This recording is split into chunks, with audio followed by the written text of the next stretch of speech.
Tumsifu Yesu Kristo, watu wa Mungu. Binafsi namshukuru Mungu wa mbinguni kwa kunipa neema kubwa sana ya kuweza kuzungumza na watu wake. Siku ya leo ningependa niweze kuzungumzia kuhusu vifungo vitano vya kiroho ambavyo kwa hali ya kibinadamu ni ngumu sana kuvishinda pasipo msaada wa Mungu wa mbinguni.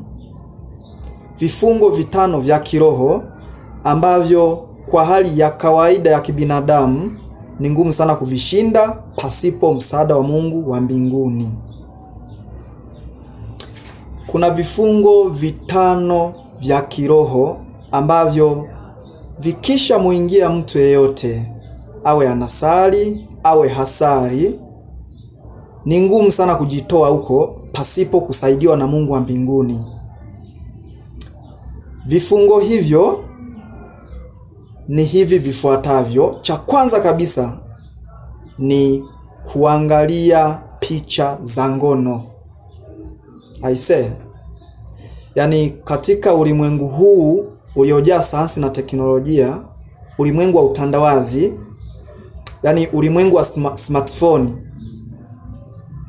hicho kifungo kimekuwa kikitesa watu wengi sana, kuanzia watoto, vijana, kwa wazee, jinsia zote.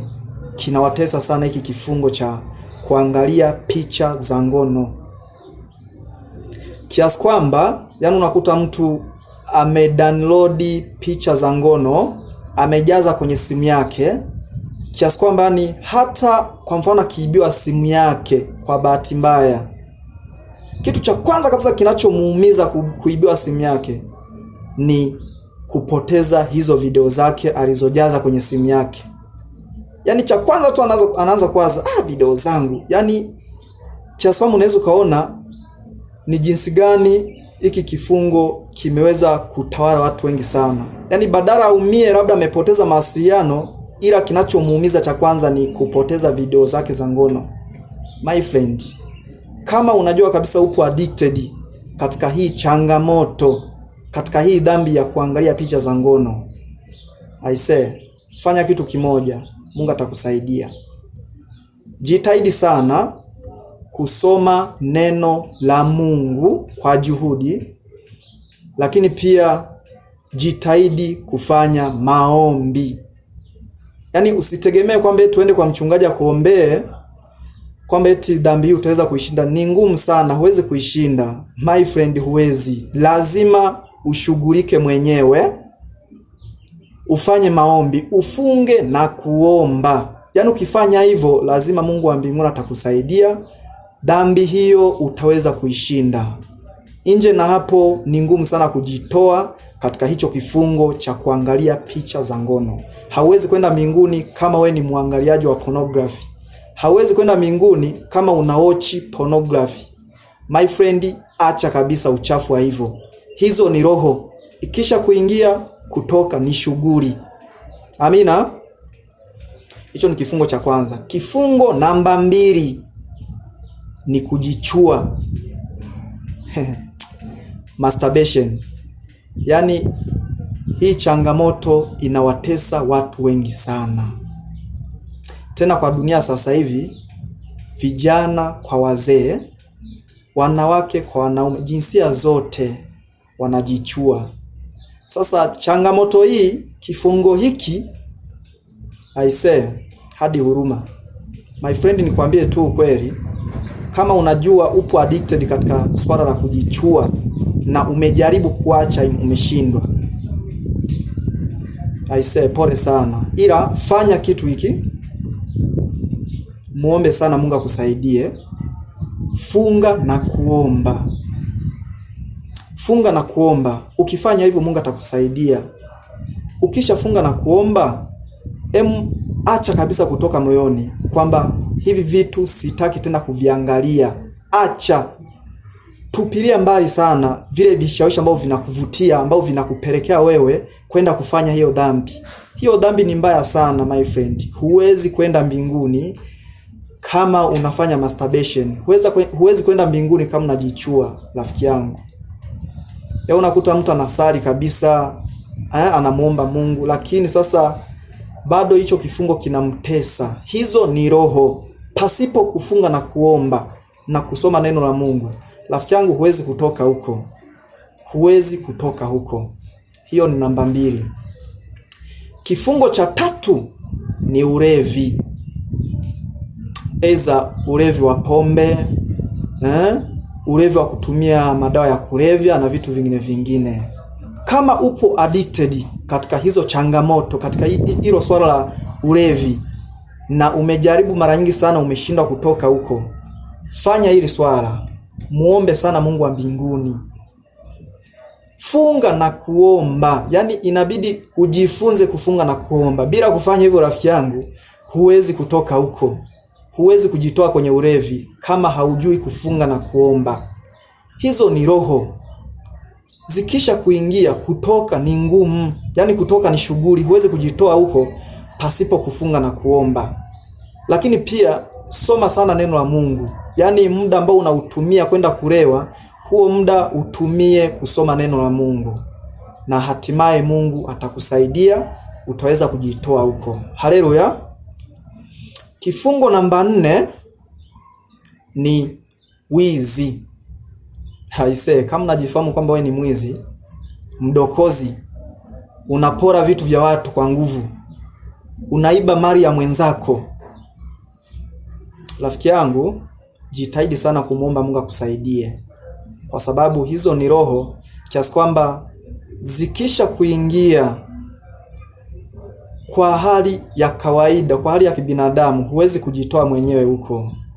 Yaani huwezi kutoka huko. Utakuwa unaacha unarudia, unaacha unarudia. Ili uweze kutoka huko, muombe sana Mungu wa mbinguni. Funga na kuomba, funga na kuomba mara kwa mara. Ifanye iwe sehemu yako ya maisha kufunga na kuomba. Mwisho wa siku utajikuta changamoto kama hiyo, dhambi kama hiyo unaiacha, unatoka kabisa huko. Haleluya. Lakini pia soma sana neno la Mungu. Kama usomi neno la Mungu, jamani, huwezi kuishinda hiyo dhambi ya wizi. Huwezi. Yaani huwezi. Unajua, ukiwa unasoma neno la Mungu, ukiwa unasoma Biblia takatifu, kuna nguvu iko mle ndani ambayo itaweza kukutransform, itaweza kukubadilisha wewe na maisha yako yote kiujumla. Lifestyle nzima ya maisha yako itaweza kubadilika kupitia kusoma Biblia takatifu. Kwa hiyo ukisoma Biblia takatifu, Mungu wa mbinguni atakusaidia na atakuwezesha kuweza kuishinda hiyo dhambi. Haleluya. Dhambi nyingine ya 5 ni uzinzi na uasherati. Rafiki yangu, tunapozungumzia uasherati ni kufanya mapenzi pasipo ndoa. Yaani bado hujafunga ndoa, hauna mke, lakini unakuwa unafanya mapenzi. Mwanamke unakuta hujaolewa, lakini tendo la ndoa unashiriki vizuri tu. Yaani huna mwenzako ambaye mmeoana, mmefunga ndoa takatifu, lakini unafanya mapenzi. Hilo ni tatizo. Na uzinzi ni ile hali ya mtu ambaye yupo kwenye ndoa, yupo katika ndoa, lakini anakuwa na ile tamaa ya kwenda nje ya ndoa. Anaenda kufanya mapenzi na watu wengine ambao sio wenzake, yani sio mwenza wake wa ndoa. Yaani unakuta ni mtu ameoa au mwanamke ameolewa, lakini anaenda kufanya mapenzi nje ya ndoa. Aise, kama unajifahamu kabisa una changamoto ya hivyo, huwezi kujitoa huko mwenyewe pasipo kumuomba Mungu. Huwezi kutoka huko bila kumuomba Mungu wa mbinguni akusaidie.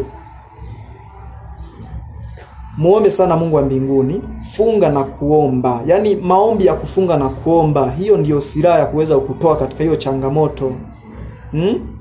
Lakini pia kusoma neno la Mungu.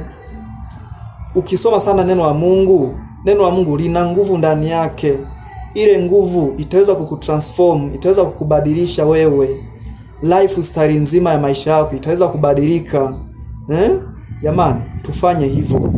Ukifanya hivyo utaweza kuishinda hii dhambi ya uzinzi na uasherati. Haleluya. Kwa hiyo jamani, haya mambo matano nimeamua niweze kuyazungumzia ili kila mmoja atakayeisikia sauti hii aweze kubadilika, aweze kuyazingatia. Kifungo cha kwanza nimesema kuangalia picha za ngono, picha za uchi. Kifungo namba 2 nimesema kujichua vijana.